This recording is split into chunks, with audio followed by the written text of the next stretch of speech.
Башынан айта турган болсок, ошо ЛТР телеканалы бардык президенттердин учурунда энергетика тармактарга алынган насыялар тууралуу маалымат жасаптыр дагы. Анан Садыр Жапаровдун тушунда 1 тыйын дагы насыя алынган эмес деген бүтүм чыгарыптыр да.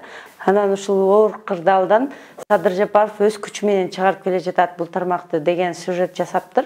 Биз карап көрсөк, насыялар алынып эле аткан экен. Ачык булактарда бар экен бул маалыматтар. Анан ошон үчүн ЛТРдин бул берген маалыматы калп жана манипуляция деген материал даярдаганбыз. Бул маалымат ЛТРдеги кесиптештерибизге, анан президенттик администрациянын маалыматтык саясат бөлүмүнүн жетекчисине жакпай калса керек.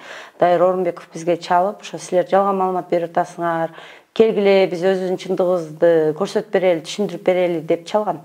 Анан мен биз ал жака барбай турганыбызды айтып, эгер өзүңөрдүн позицияңарды билдиргиңер келсе, биздин студияга келгиле дегем. Студиянын дарегин сурап алып, анан өздөрү келбей койду. Анан өзүңөр көрдүңөр, бизди каралаган, ушундай булар калп деп айыптаган материал даярдашты. Анан бизди кечирим сурашыбызды талап кылышты. Эгер кечирим сурабаса, биз сотко беребиз деп. Биз өзүбүздүн чындыгыбызды далилдеп алганга даяр экенибизди айтып, кечирим сурабайбыз деп билдирдик. Ошого улай эле бизге ЛТРден кат келип түштү. Анык эмес маалыматтан коргонуу мыйзамына ылайык, силер 24 сааттын ичинде ошол маалыматты сайтыңардан өчүргүлө деп. Биринчиден, бул маалымат биздин сайтыбызга жарыяланган эмес болчу. Биздин YouTube каналыбызга, Facebook'тагы, Instagram'дагы социалдык баракчаларыбызга жарыяланган болчу.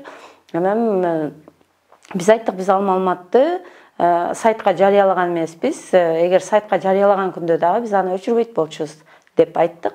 Анан ошого улай эле алар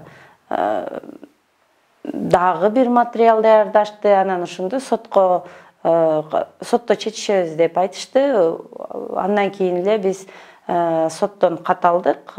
Сотко биз телеканалдын аброюна шек келтирди деп редакциядан 7 миллион сом, журналисттен 3 миллион сом доо коюп атышыптыр. Эми мунун өзү мындай аябай мындай абсурдтук көрүнүш да. Мамлекеттик телеканал көз карандысыз медиа менен соттошуп атканын өзү бир мындай болуп көрбөгөндөй көрүнүш. Экинчи жагынан жана асмандын башындагы миллиондор.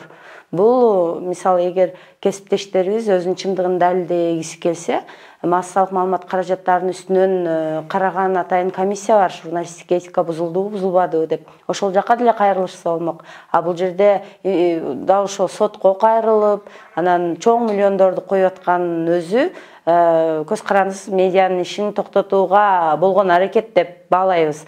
Бу минтип баалаганыбыздын дагы бир себеби бар. Анткени ошол эле сотко кайрылып атканда параллелдүү Маданият министрлигине да кайрылышкан. Ошо анык эмес маалыматтан коргонуу тууралуу закондун алкагында поликлиника сайтын бөгөттөп берүүнү суранышыптыр. Кече өзүңөр көрдүңөр, Маданият министрлиги поликлиника ачык булактарга таянып, расмий маалыматтарга таянып жасаган экен материалын. Ошон үчүн анык эмес маалыматтардан коргонуу тууралуу мыйзамдын алкагында биз карай албайбыз. Эгер кандайдыр бир дооматыңар болсо, анда сотко кайрылгыла деген ответ менен, деген жооп менен алардын арызын четке кагыптыр.